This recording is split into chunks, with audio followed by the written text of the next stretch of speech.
ya haɗa kan duka masu hannu da shuni a cikin lamarin yau da gobe, wato jami'an tsaron ne, matasa ne, ma'aikatan gwamnati ne, 'yan kasuwa ne, shugabanninmu na gargajiya. Sannan shi da kanshi irin taimako da yake wa matasa kuma ya ja matasa da mutanen gari sosai a jikin shi. Za ka ga za mu shiga irin waɗannan lungu-lungu da damuwa, amma da zuwa wannan bawan Allah ya kasance muna shigo kowane irin lungu, hankalinmu a kwance, kayanmu a kwance, sojoji tamkar abokanan aiki. Wannan cordial relationship da ya creating tsakanin civilians da ita Nigerian Army ya zo ya sa mutane Boko Haram da yawa sun zo sun amince, sun zo suna fara handing over.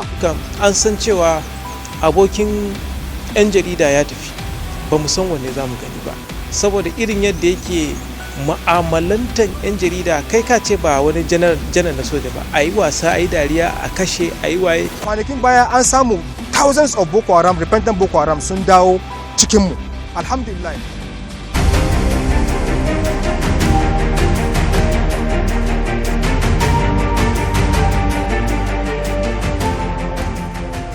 A ranar 19 ga watan Yunin shekarar 2023 ne shugaban kasar Najeriya Bola Ahmed Tinubu ya amince da naɗin Janar Christopher Musa a matsayin babban hafsan tsaron Najeriya, wanda ya kasance ɗaya daga cikin janar ɗin sojin Najeriya, kuma yanzu shine babban hafsan tsaron Najeriya na 18.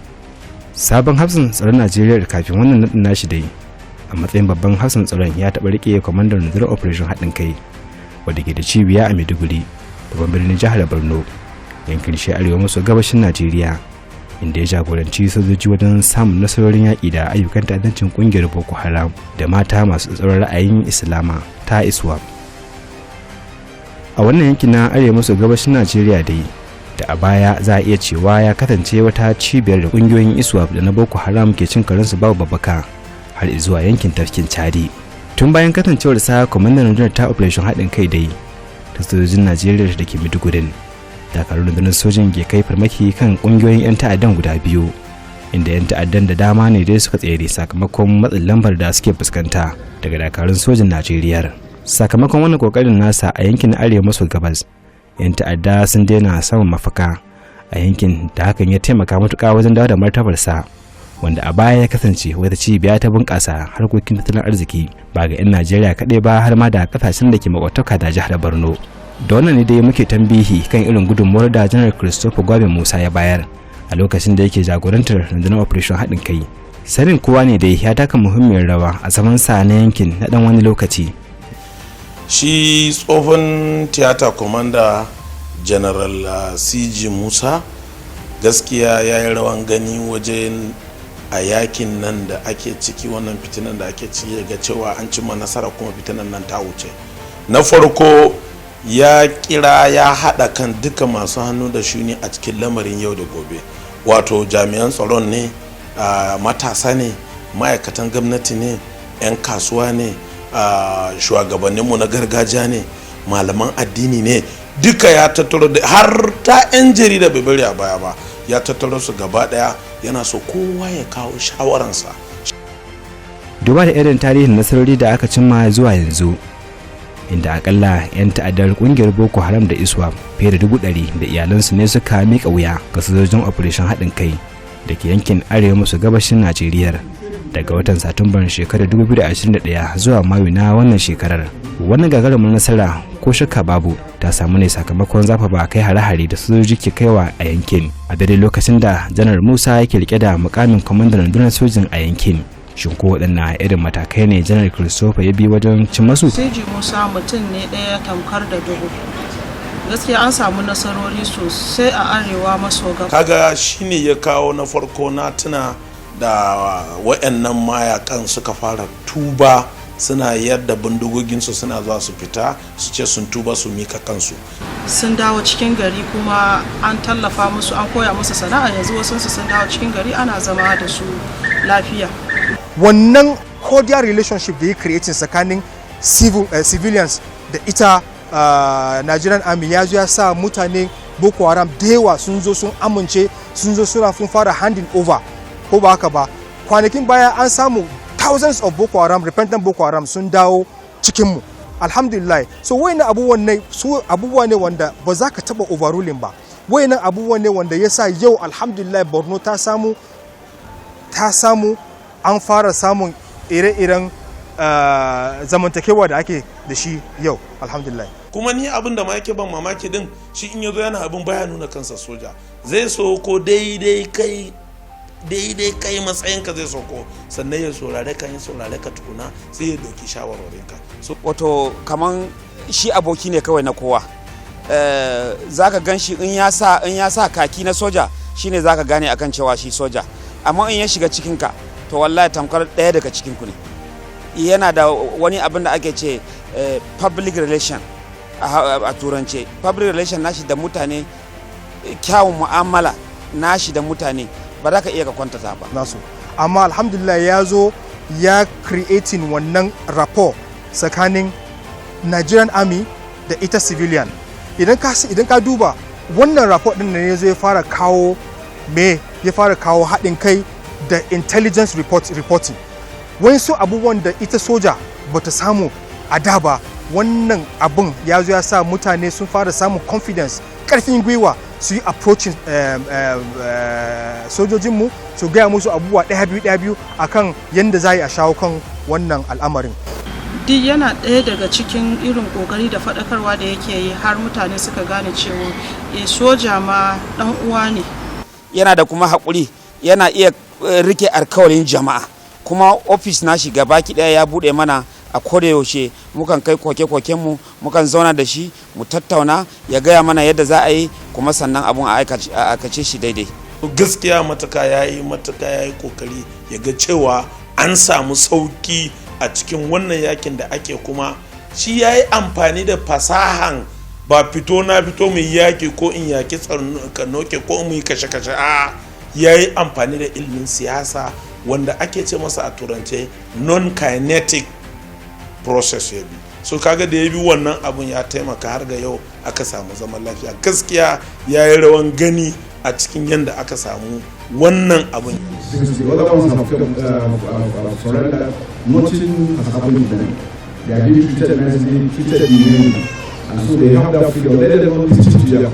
Duk dai a cikin irin jajircewa da kuma jagoranci na Janar Musa ne wato da dama daga cikin 'yan matan sakandaren Chibok da suka bace tun bayan da mayakan kungiyar Boko Haram suka mamaye makarantar su a shekarar 2014. aka yi nasarar ceto su, wanda ya faru tsakanin shekarar da ta gabata zuwa yanzu, wanda wannan lamarin ba karamin farantawa mazauna jihar Borno da ma 'yan Najeriya daɗi yayi ba. Bugu da ƙari da ma nasarar da gwamnatin jihar Borno ta samu wajen mayar da dubannin 'yan gudun hijira zuwa garuruwansu na asali tun bayan da suka kauro sakamakon ayyukan ta'addancin kungiyar Boko Haram. Janar Musa ya inganta shirin afuwa ga tubabbun 'yan ta'addan kungiyar Boko Haram, lamarin da ya sa sama da 'yan gudun hijira miliyan 1.500 da suka fake a Maiduguri, babban birnin jihar Borno, koma garuruwansu na asali. Alhamdulillah, kokarin da muka samu under General CG Musa, theater commander na North East, a lokacinsa gaskiya mun samu ya taimaka, ya haɗa gwiwa da gwamnatin Borno. An samu an mayar da IDPs zuwa local government nasu. Idan kun tuna wannan rikice-rikicen da aka samu a Borno, yawancin mutanenmu, 'yan uwanmu, kannanmu, matanmu sun samu sun gudu daga local government nasu sun dawo Maiduguri. Amma alhamdulillah wannan mutumin nan gaskiya da taimakon shi gwamnan Borno Professor Babagana Umar Zulum, an samu an mayar da wayannan mutanen back to their local government. Kuma yanzu haka alhamdulillah sun fara noman su, an fara zamantakewa a wayannan wuraren ba wani tashin hankali. Shi General CG Musa tun zuwan shi da ya ɗauki wannan matsayi a nan Maiduguri, mun yi mitin da yawa da shi, ya tsara mana yadda za a yi aiki a yadda lokacin daidai da ya zo, kuma muna mai da abinda ake cewa 'yan gudun hijira IDP a turance zuwa garurukansu na asali. To a wayannan bangaren da muka fara yin wannan aikin, da za ka ga za mu shiga irin wayannan lungu-lungu da damuwa, amma da zuwa wannan bawan Allah ya kasance muna shigo kowane irin lungu, hankalinmu a kwance, kayanmu a kwance, sojoji tamkar abokanan aiki ne. Duk inda aka kai mu za mu dawo nan lafiya. Bayan wannan kuma a bisa kokari ne da jajircewar shi har ya sa mutanenmu da suke ƙauye da sauran local government da suka zo suna zaune a cikin camp, aka zo aka mai da su garurukansu. Duk wannan a cikin kokarin shi ne.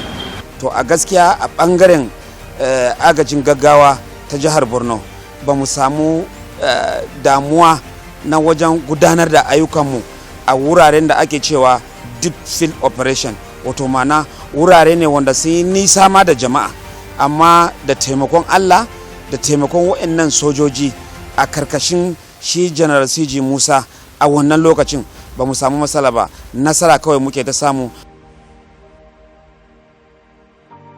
I always feel very saddened when I have to court-martial my soldiers, my officers, my soldiers, because I know that it is because they want to sacrifice for their country that they join the forces. But again, we have rules and regulations that must be obeyed.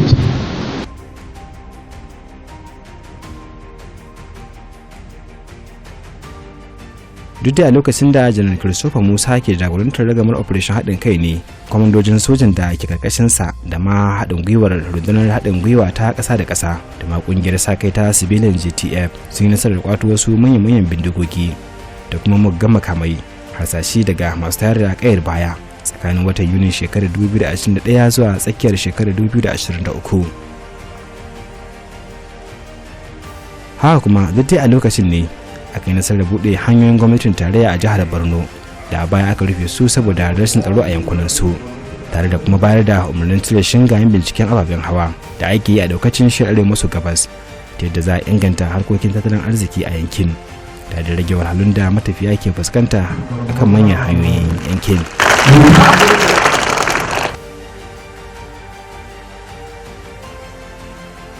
Akwai dai wasu daga cikin matakan wannan nasarar da kafafen yada labarai na cikin da wajen jihar har ma da na kasashen ƙetare suka bayar ta hanyar bayyana gaskiyar abin da ke wakana a yakin da ake da 'yan ta'addar, wanda hakan baya rasa nasaba da kyakkyawar alaƙar da ke tsakanin soji da 'yan jaridu da ke aiki a jihar. To a gurguje dai abin da mu musamman mu 'yan jarida za mu fi la'akari da shi a nan, a baya ana ganin sojoji da wata iriyar kallo kamar yadda suke musguna mutane da ɗora mutane da sauransu, abubuwan da bai kamata ba. To ya taka rawar gani matuƙa wurin ɗinke wannan barakar da kuma haɗa kan sojojin da kuma su fararen hula sosai, ya taka rawar gani a wannan. Ba ma su kansu al'umman ba, hatta su kansu 'yan Boko Haram, don ya nuna min wata takarda akwai lokacin da yake nan ya ce wannan takarda da ita ne muke zuwa a saman jirgi muna jefa musu a cikin wato dazuka. Akwai waɗanda daga dama bayan sun zo ne suke cewa ta hanyar wannan takardar suke samun wato ƙwarin gwiwa cewa lalle su shigo cikin al'umma kuma za a marabce su. To gaskiya zan iya cewa wannan ya taka rawar gani kwarai da gaske, wanda yau ga yadda aka samu wato nambobin mutane 'yan Boko Haram bila adadin da suka miƙo yadda da cewa ana fuskantar wasu ƙalubale nan da can, amma gaskiya yi abin a zuwa gani. A watan Agustan shekarar 2021 ne, bayan watanni biyu da Janar CG Musa ya karbi ragamar shugabancin rundunar a Maiduguri, an kashe wasu fitattun shugabannin ISWAP a jihar Borno bayan wani hari ta sama da sojoji suka kai a wasu sassan yankunan. Hare-haren da sojojin ƙasa da jiragen yaƙi na sama ke ci gaba da kaiwa ya tilastawa kwamandoji da shugabannin ISWAP da na Boko Haram da dama barin ta'addanci tare da ajiye makamansu. Ganin irin yadda ya taka muhimmiyar rawa wajen kawo ci gaba yasa ake kyautata kwarewarsa wajen magance matsalolin tsaron Najeriya, duba da yadda yake aiki tare da bangarori masu muhimmanci don samar da mafita mai dorewa. We assure every Nigerian to feel safe that the armed forces of Nigeria are up and doing, we're highly professional, and we're going to be there for them. Nobody should doubt our determination to bring peace to Nigeria. Shin koya 'yan Maiduguri suka ji da matsayin da ya samu da kuma yadda a yanzu suke ji? A kasan gaskiya ko kan da yanzu muke mu'amala da kai aka ce gobe an ɗauke ka, gaskiya za mu ji dan ba daɗi, amma da yake kasan ci gaba ne aka samu, so kullum mu fata muke fatan alheri, Allah ya taimake sa, Allah ya sa abin da ya sa gaban nan ya samu nasara, kuma abubuwan da yake a nan ya fara dinnan kar ya bari ya ci gaba da yi.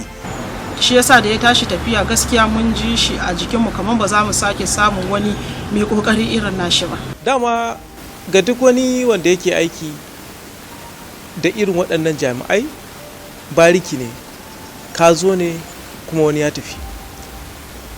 Za ka sa a ranka cewar ko wannan zai zo shi wannan ma zai tafi, amma sai dai kowa na da nasa salon irin aiki, na da nasa irin fikira da dabara da irin abubuwa salallaki da jami'an sojoji suke da shi, kuma ya hada da irin yanayin karatun da mutum ya je a kasashen ƙetare da ma nan cikin gida Najeriya. Shi zai zo ya barje a matsayin aikinsa, kuma a duba ta a baje ta a faranti a ga wanne ne ya fi. Akwai abokan aikina da suke irin wannan tantancewa, amma dai kowa da nasa. Akwai ma'amala, akwai zamantakewa, zai kawo ma ziyara, za ka kai mishi ziyara, ya san aikinsa, yana yi tukuna ka ɗauke ɗin, gaskiya za ka ɗan ji rauni kaɗan, amma da yake shanin aiki ne ba komi, muna masa fatan alheri. Gaskiya da ya tafi kan an san cewa abokin 'yan jarida ya tafi, ba mu san wanne za mu gani ba, saboda irin yadda yake ma'amalantan 'yan jarida kai ka ce ba wani janar na soja ba. Amma muna sa ran gaskiya waɗanda suke nan suna ƙoƙarin su, duk da ma ba su juma ba, muna san cewa su ma kwalliya za ta biya kuɗin sabulu, saboda tarbiyyar gidan soja kenan. Ya zuwa yanzu dai 'yan Najeriya na kowane ɓangare na shirye wajen bawa babban hafsan tsaron Najeriya Janar Musa goyon bayan su wajen ganin cikar burinsa ga sojojin Najeriya na tabbatar da tsaron ƙasar nan.